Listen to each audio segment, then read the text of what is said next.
Okay, let's dive right into this explainer and begin Dr. Chem's absolute masterclass on preparing chemical solutions. We're going on a bit of a journey today, bridging the gap between theoretical math and practical, hands-on chemistry. Whether you're setting up a massive, complex titration or you're just curious about how scientists achieve such mind-bending precision from solid reagents, you are in exactly the right place. Now, you might be wondering, why make such a big deal out of this? Mixing a solution sounds simple, right? You just weigh some powder, add some water, and stir. Well, actually, scratch that. A sloppy start to your solution preparation won't just ruin a 30-minute lab block. In the real world, it can literally compromise entire pharmaceutical batches or invalidate critical environmental tests. If your starting concentration is off by even a tiny fraction, every single experiment that follows is basically useless. So how do we get it perfectly right? Well, it all starts with the math. Let's start at the theoretical whiteboard to establish our golden rule, our core equation. Molarity, which we write as a capital M, is simply the number of moles of solute divided by the liters of solution. It is the absolute foundation of concentration, telling us exactly how crowded those solute molecules are. But here's the catch, and it's a big one. You can't just put a beaker on a scale and ask it to weigh out 3 moles. Moles are a theoretical count. We need a way to translate that count into something tangible we can actually measure on a scale. So the trick here is chunking the math into 2 super manageable steps, just so we don't get completely overwhelmed trying to calculate the final mass all at once. Step 1, we just rearrange that molarity equation to solve for moles. Your moles will equal your desired molarity multiplied by your required volume in liters. Boom, step 1 done.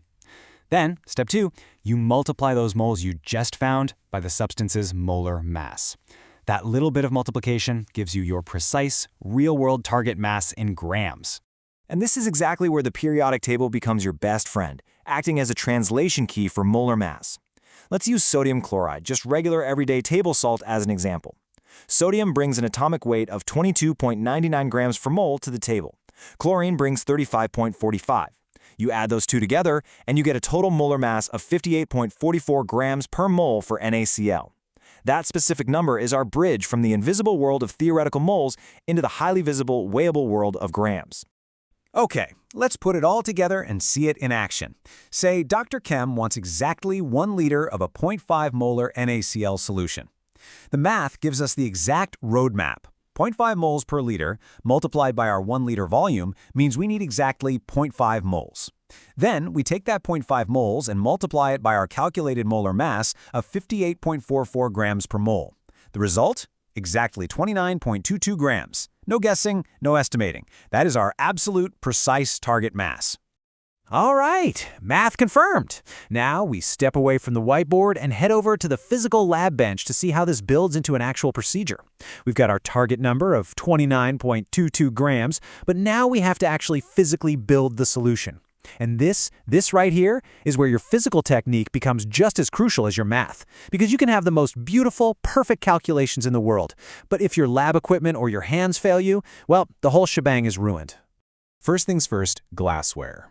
You absolutely must reach for a volumetric flask. Listen, I repeat, do not use a standard beaker or an Erlenmeyer flask for this. Why? Because a volumetric flask is specifically calibrated to hold a single exact volume, usually perfectly calibrated at 20 degrees Celsius. A standard beaker is just kind of giving you a rough estimate. If you use a beaker to measure your final liquid level, you are instantly tossing all that analytical grade accuracy we just calculated right out the window. Just look at the design of it. Notice that incredibly narrow stem and that single solitary calibration mark? That line is the absolute key to true accuracy in our explainer today. Because the neck is so narrow, even 1 single extra drop of water is going to cause a highly visible jump in the liquid level. It literally restricts your margin of error, physically forcing you to be incredibly precise when you finish diluting. Dr. Chem is super strict about these next exact steps, giving us a major insider warning. Never ever weigh your solid directly inside the flask. Any residue sticking to the inside of that narrow neck will completely ruin your concentration. Instead, you weigh it on a weighing boat, transfer it with a powder funnel, and thoroughly rinse that funnel with your solvent. And here is a fantastic pro tip. Only fill the flask about 20 to 30% full at first. You absolutely need that empty room to vigorously swirl and dissolve the solid completely. Only after it's totally dissolved, you carefully bring the solvent up to the calibration mark. Then, stopper it and invert it 10 to 20 times. That guarantees a perfectly uniform mixture. Now, as you're adding those very last crucial drops of solvent, you have to watch out for something called parallax error. If you look at that calibration mark from an angle, like if you're standing up and looking down at it, you're going to miss the true bottom of the meniscus and permanently alter your final concentration. In a 100 milliliter flask, a visual error of just 1 single millimeter can translate to a volume error of up to 0.2 milliliters. You literally have to bend down, get perfectly at eye level with the line, and ensure the very bottom of that liquid curve touches it perfectly. But hey, what if you're handed a solution and need to verify it? Here, Dr. Kim shows us how to reverse engineer the whole process. Let's say you have 25 grams of potassium iodide, or Ki, dissolved in 250 milliliters of solution. You take those 25 grams, divide by Ki's molar mass of 166 grams per mole, and you get 0.1506 moles. Divide those moles by your volume in liters, which is 0.250 liters, and boom! The result is exactly 0.6024 molar. The math works flawlessly in both directions. All right, so we've got our perfect stock solution. What next? Let's explore how we mathematically manipulate it by adding more solvent. Because, let's be real, in a functioning chemistry lab, it's incredibly impractical and way too expensive to make a brand new solution from scratch every single time you need a new concentration. So instead, we build one really strong, highly accurate stock solution, and then we just water it down. We dilute it to whatever weaker concentration we happen to need. To really visualize how dilution works, think of your solute as ping pong balls inside a bucket.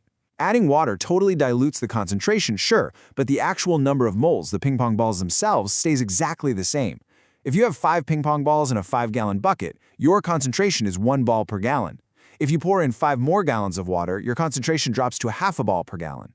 But if you reach in and actually count them, there's still exactly 5 ping pong balls. The volume changed, the concentration changed, but the moles of solute are completely constant.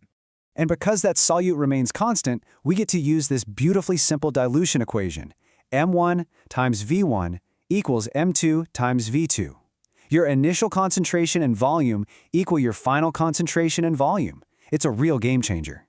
If you know the concentration of your stock solution and you know the final concentration and volume you're aiming for, you just use some basic algebra to solve for V1. That tells you the exact amount of stock solution you need to measure out before you add your water.